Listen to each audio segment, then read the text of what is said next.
জীবনের প্রতিটি মোড়ে আমরা একটু শান্তি খুঁজি, একটু আলো খুঁজি, একটু দিশা খুঁজি। কিন্তু কখনো কি ভেবে দেখেছেন এই শান্তি, এই আলো, এই দিশা আমরা কোথায় পাবো? কখনো জীবনের সমস্যায় আটকে গেছি, কখনো মন ভারী হয়ে গেছে, আবার কখনো মনে হয়েছে সবই বুঝি ভুল পথে যাচ্ছে। ঠিক সেই সময় গীতার একটি মাত্র শ্লোক মানুষের মনে এমন শক্তি জাগায় যা বছরের পর বছর উপরে ধরে রাখে। আজকের এই ভিডিওটিতে আমরা শুনব ভগবদ গীতার বাংলা ভাষায় পাঠ, যেখানে প্রতিটি শব্দ আপনার মনে আলো ছড়াবে, প্রতিটি বাক্যে মিলবে শান্তি, আর প্রতিটি ব্যাখ্যায় লুকিয়ে থাকবে জীবনের সত্য গোপন রহস্য। যদি আপনার মন অস্থির হয়, শান্তি খুঁজে না পান, দুশ্চিন্তা ধরে রাখে, তাহলে আজকের এই বাংলা পাঠ আপনার হৃদয়কে স্পর্শ করবে, মনকে শান্ত করবে আর জীবনকে বদলে দেবে। চলুন শুরু করি ভগবদ গীতার অমৃত স্বরূপ জ্ঞান, বাংলা ভাষায় সহজভাবে হৃদয়ের ভেতর থেকে। ধর্মক্ষেত্রে কুরুক্ষেত্রের যুদ্ধক্ষেত্রে দুর্যোধন পাণ্ডবদের সেনাদের দেখে ঘাবড়ে যায় এবং দ্রোণাচার্যের কাছে তার উদ্বেগ প্রকাশ করে। এই দৃশ্য শুধু যুদ্ধের নয়, এটা জীবনের প্রতীক।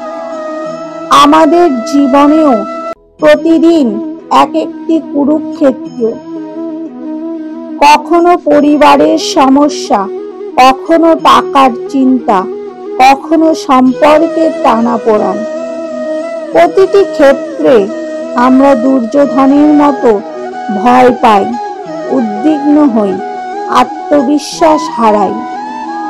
গীতা আমাদের শেখায় যুদ্ধ থেকে পালানো নয়, নিজের ভেতরের ভয়কে জয় করাই সত্যিকারের ধর্ম।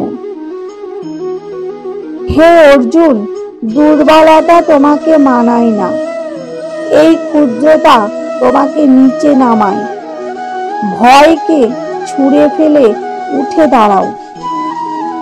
জীবনে এমন সময় আসে যখন মনে হয় আমি পারবো না, সব শেষ, আমি একা। ঠিক সেই মুহূর্তে গীতার এই বাক্য আমাদের বলে, তুমি দুর্বল নও, তোমার ভিতরে এমন আলো আছে যা অন্ধকারকে ভেদ করে উঠতে পারে। শ্রীকৃষ্ণ বলেছেন, যে নিজের ভয়কে জয় করতে পারে সেই সত্যিকারের যোদ্ধা। তোমার অধিকার শুধু কর্মে, ফলে নয়। ফলের চিন্তা তোমাকে বেঁধে রাখবে, কর্মের আনন্দ তোমাকে মুক্তি দেবে।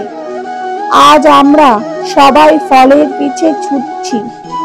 কাজ করব কিন্তু টাকা কত, ভিডিও বানাবো কিন্তু ভিউ কত, পড়াশোনা করব কিন্তু মার্কস কত। ফলের চিন্তা আমাদের অস্থির করে, উদ্বিগ্ন করে, কষ্ট দেয়। শ্রীকৃষ্ণ বলেন, শান্তি পেতে চাইলে ফলের দাস হয়ো না, নিজের কর্মের মালিক হও।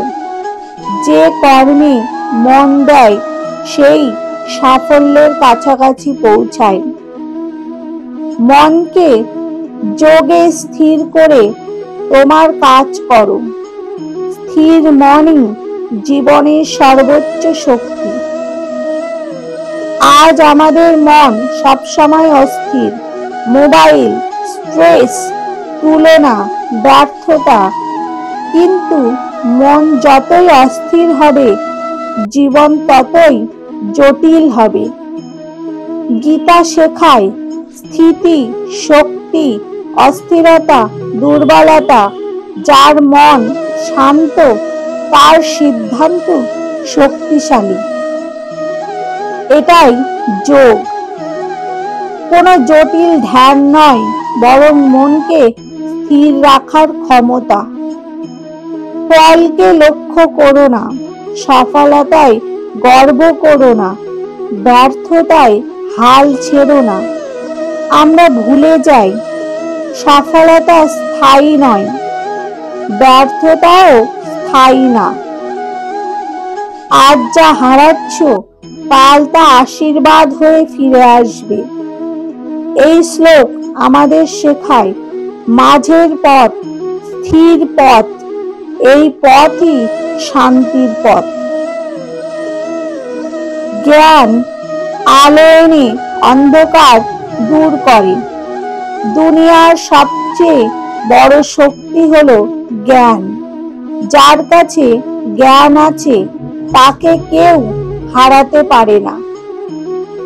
গীতা আমাদের শেখায় জ্ঞান অর্জন করো, সত্য জানো, নিজের ভেতরের দেবত্বকে চিনতে শেখো। সবকিছু জন্মায়, ক্ষয় হয়, আবার সৃষ্টি হয়, এটাই প্রকৃতির নিয়ম। যা হারিয়েছো তা নিয়ে দুঃখ করো না, সবই একদিন ফিরে আসে অন্য রূপে।